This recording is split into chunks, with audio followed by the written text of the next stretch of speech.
Guys, welcome to my channel. We are reading Open Book by Jessica Simpson. We are on chapter 5, part 1. So, we're just going to continue reading that. You might hear a baby in the background, but yeah. Chapter 5, Against the Discouragement. Thanksgiving, 1995. My cousin Sarah and I sat near the middle of the theater, waiting for the movie to start. I was stewing with an empty seat next to me, and every few minutes, I turned back to give a hurt look at Jason. He'd sat in the back with my boy cousins, Drew and Zeb, instead of with me. It was Thanksgiving night, and we cousins had all gone out to see Jim Carrey in Ace Ventura, Detective. I was back in Texas after being in Nashville all week, recording the gospel album for Buster. He and my parents decided that it was what I needed to jumpstart my career at age 15. I've been missing a lot of sophomore year and time with Jason, putting in 8 to 10 hours a day in the studio, singing up-tempo, secular sounding sounds with lyrics like God being a sure thing. We flew home to Texas that morning because the fare was cheap, and we drove straight to Sarah's house. Her mom, my Aunt Debbie, was hosting that year. Jason showed up after I'd eaten a ton of turkey and dressing, but he seemed more interested in hanging out with my cousins than me. He jet skied with Drew and Zeb, even though it was cold on the lake. And it was so it was Sarah who had to hear all my stories about recording my music, not the boy I had pretty much decided I was going to marry.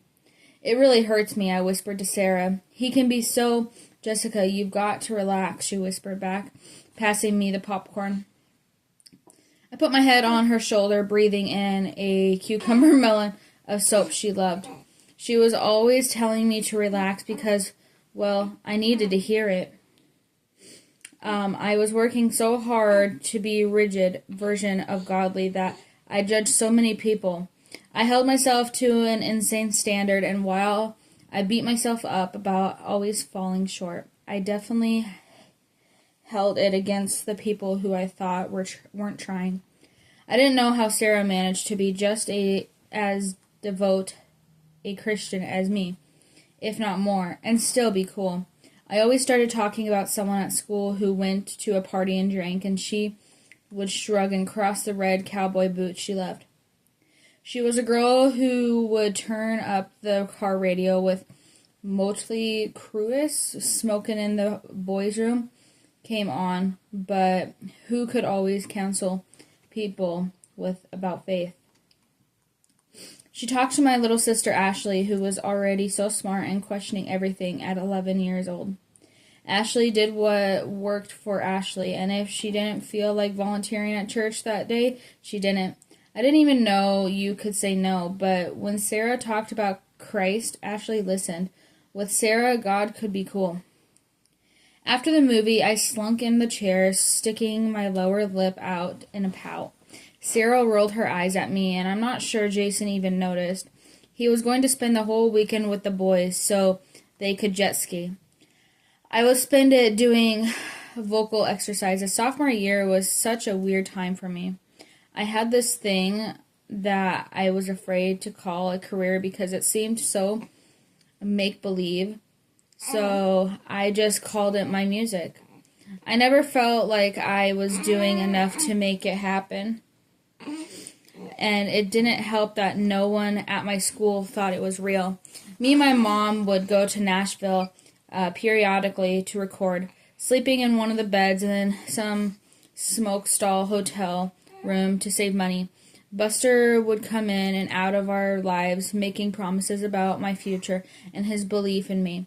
and then he would go back to New Jersey while we just ran on faith. I was getting used to planes and Tylenol PM I took before a flight, or to come down from recording session or a concert. I was doing more appearances and handing out more headshots to audiences at Bible camps and revels. I wished we had an album to hand out, or better, for my family sell. When I was home, I clung to normal things like the church lock-ins and pancake breakfast. Our Sunday school teacher, Carol Vlander Slice, was especially kind to me. She both welcomed the fact that I recruited so many boys to come to welcome the fact that sorry guys. She both welcomed the fact that I recruited so many boys to come to youth group and joked that it was a full-time job keeping them from falling all over me. More than a few times I heard her remind some guys where my eyes were. Carol was so sweet, and when she had sleepovers, we girls could talk about her into anything. She knew our faith set up apart at school. We didn't go to parties where there'd be drinking or anything sinful. So in many ways, we were isolated. When we spent the night at her house, we would convince her to help us do things that we thought were wild, like pool hopping. 6 or 8 of us girls would climb into her SUV at one of the mornings on a Friday night, and she'd drive us around to the houses of the boys in the youth group. I should specify the cute boys. She parked down the street a bit, and we'd get out, climb the fence, and all 6 of us would go to the pool, jump off the diving boards, and then move on to the next house. Innocent pranks helped us feel less alone in the world that called us uncool. Carol started to become a second mother to me, who would really just wanted me to be a kid. My mom wanted that too, but she was also invested in the promise of me. She had to think big picture, like she always said. I fell further and further behind in school, so that gave me license to give up on algebra. It just seemed so useless if I was going to be a singer, but I kept up with my reading for English, always packing books on my trips. We did a Shakespeare unit first semester, so I remember reading Romeo and Juliet in an airport, Hamlet on breaks in the recording studio. It all seemed so romantic, even though Hamlet was tragic. The next semester, we read my favorite, Great Expectation, a book I have returned to again and again.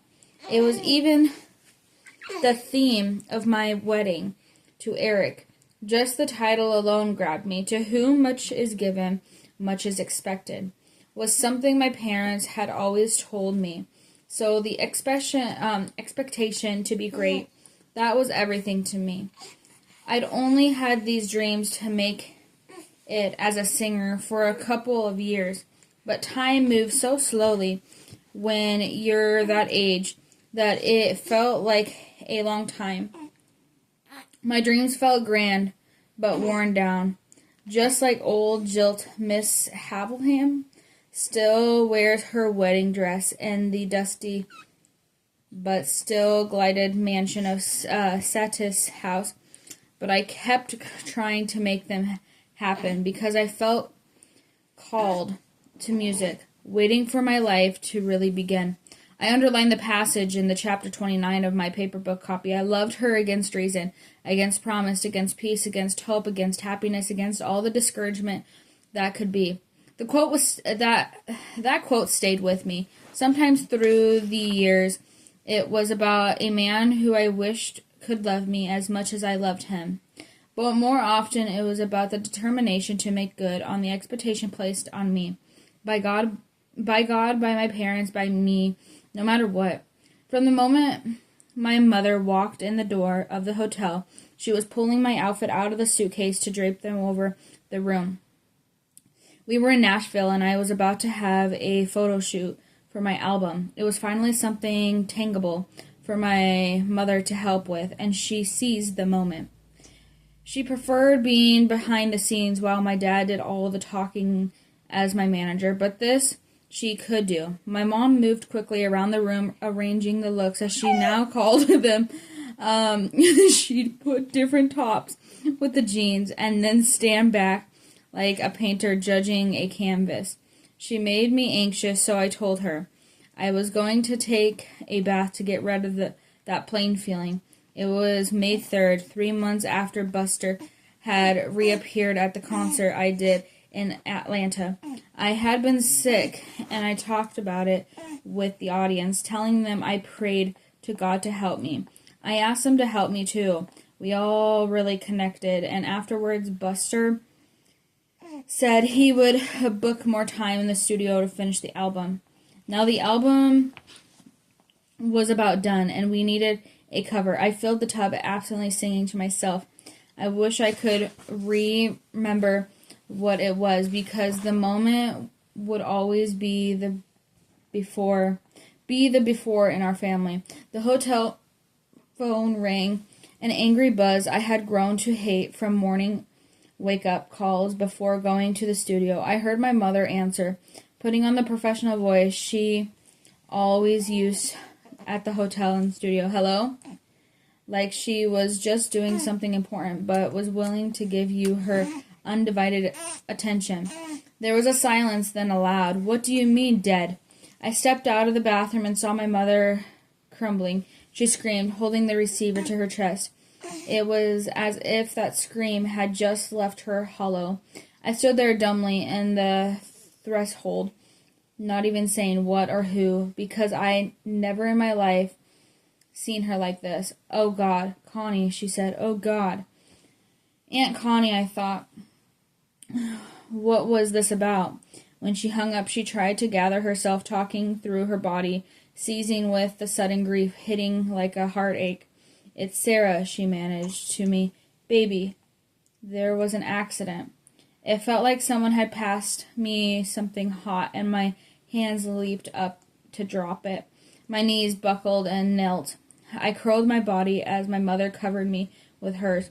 Not saying anything, now there are two worlds, one where Sarah was alive and completely insane, one where God has taken her, and the only person I could think of who would help me understand that was Sarah. I heard the pounding of the water filling the tub. I crawled away from my mother, unable to walk. I reached up to turn the faucet off just as the water was about to overflow. It felt like I had stopped something bad from happening, and yet the worst had already happened to us. I leaned against the tub, listening to the drip of the water. I looked out to see my mother still on the floor. Past her, my outfit now seemed strewn about the room, meaningless in the new world. Sarah and her boyfriend had been driving home from our Nana's house. They were seniors on the edge of the graduation, and each was getting ready to go to college. Sarah was expected at Baylor and Howard Payne University, both in Texas. Sarah's mom, Aunt Debbie, planned a big party at her house for a conjugation. With the senior party, Sarah wanted to get rid of kid stuff and make a little money for the trip to New York. So she had gathered things to sell at annual Harris Creek garage sale at Nana's neighborhood. That Friday, Sarah and her parents went with her boyfriend to get it set up for the following morning. Then they headed back, and Sarah got her boyfriend's pickup for the 15-minute drive home. Aunt Debbie and Uncle Boyd were about 5 minutes behind them.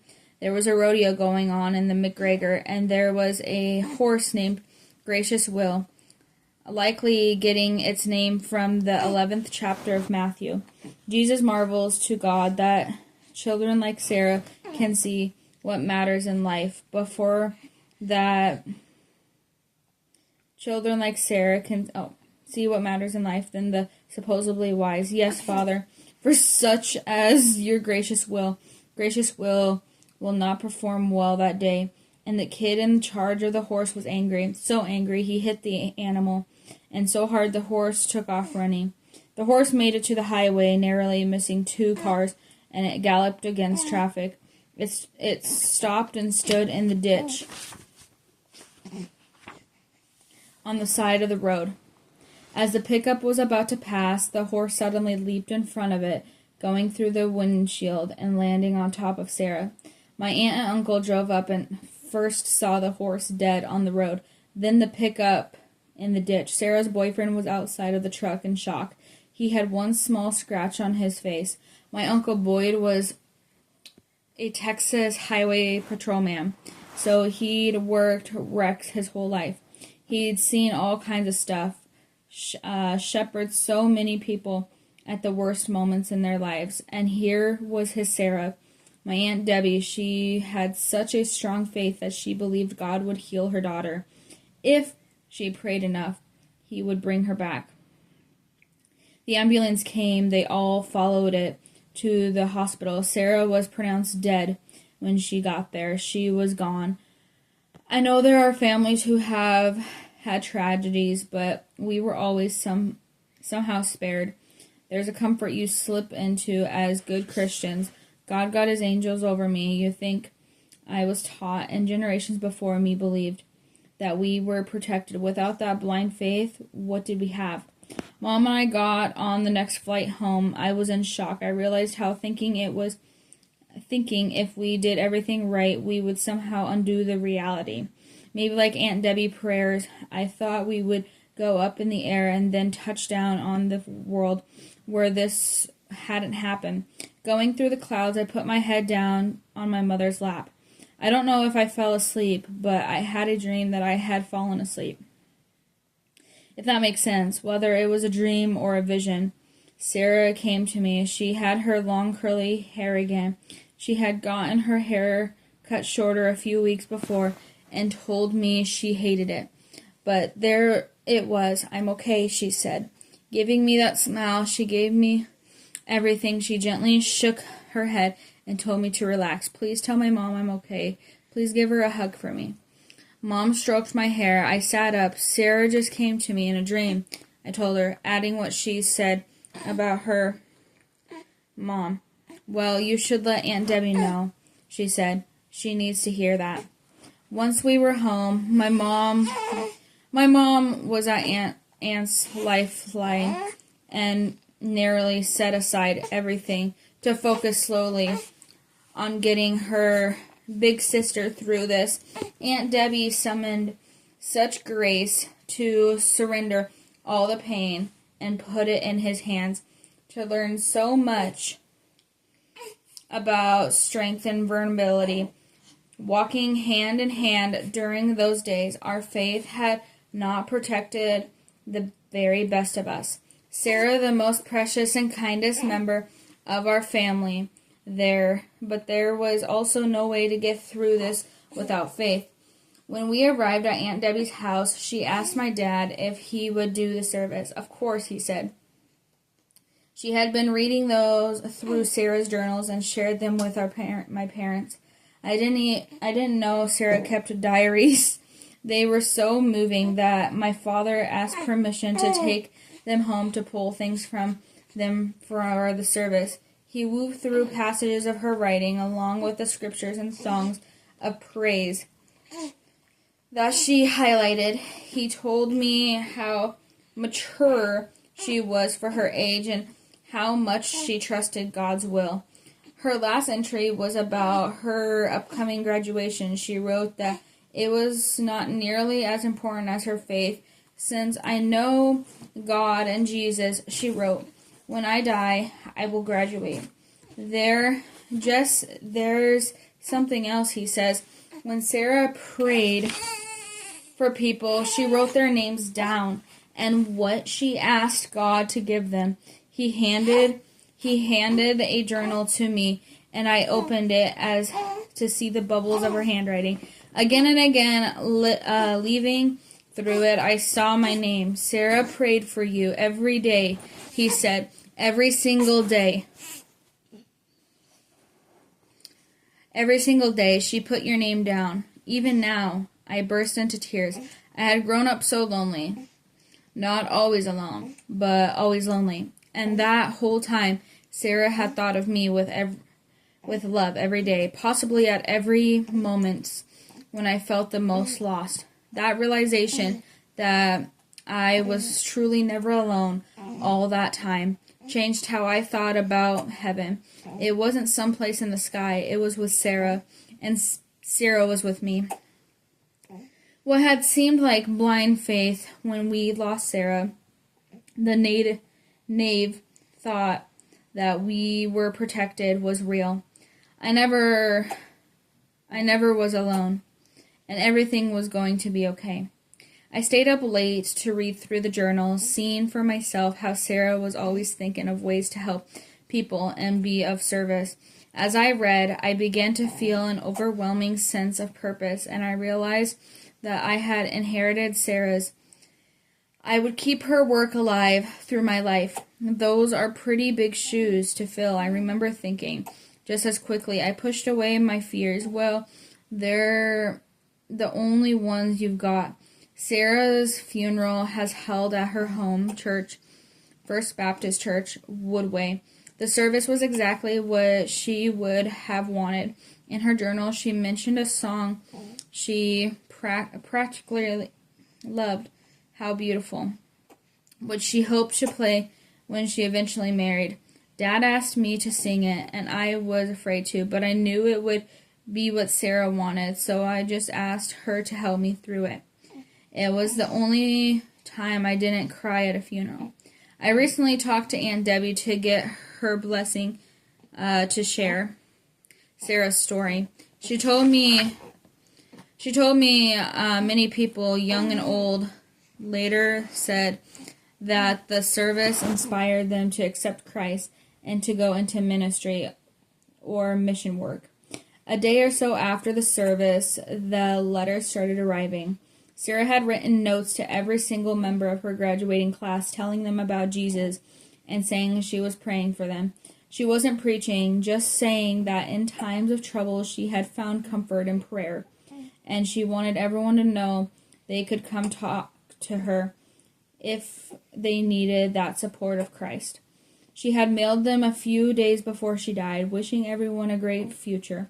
It was a powerful lesson of creating a legacy, but by choosing your words with intention. We are on this earth such a short time, cruelly short in Sarah's case. What message did I want to leave behind? I wasn't the only person Sarah visited after her death. She came to Aunt Debbie and her boyfriend in the dreams as well. She told him that she was okay, and he saw many kids around her that she was teaching. A girlfriend of Sarah's told Aunt Debbie she saw Sarah in heaven living in this big mansion with white pillars. Aunt Debbie told me she nearly fainted because what this young woman described was something Sarah had told her father about weeks before her death. They were driving to check out Howard Payne because she had been offered a scholarship there and had never visited. She was so excited on the 2-hour ride. I have this vision, she told her dad, that I'll live in a huge house with a big balcony and huge colonnade pillars. Well, you better marry someone rich out there, Uncle Boyd joked, or someone who loved you a lot, Aunt Debbie recalled saying quickly. She told me I did not want her dreams crushed. If she wanted a mansion, I wanted her to have that dream. My aunt was extended that loving heart so many, that poor boy who hit the horse, who set gracious will into motion, later reached out of her. He was just 13, a little kid, and his mom called and said, "My son's got to tell you something." Aunt Debbie had to make a choice, make this kid feel more terrible than he already did, or tell this boy he was okay and all was forgiven. She chose the latter, refusing to be bitter. Sarah's boyfriend went on to be the great man that Sarah saw him. He became an EMT. Another friend of hers named his daughter after Sarah. I recently saw her, and she is such a beautiful, kind young woman, Aunt Debbie told me. Shortly after Sarah died, I started reevaluating what I was spending time on. I pushed and pulled games with Jason now seemed childish. I felt like God wanted me to make space for bigger things. Jason stayed very active in my dad's church and went to become a pastor. I started journaling when I saw how Sarah could express herself so beautifully on page. On May 13th, 1996, I wrote, I am starting a prayer journal. Sarah dying taught me how much I take for granted. God help me keep this promise and please keep me accountable. God and Sarah began to keep me accountable, so I stuck with it. I listed the people I prayed for and the things that scared me. And as I wrote, I started to get to know myself better, reading myself for what was before me. All right, guys. That is the end of part 1 and also chapter 5. We will begin part 2 and chapter 6 in the next video. Thank you guys for listening.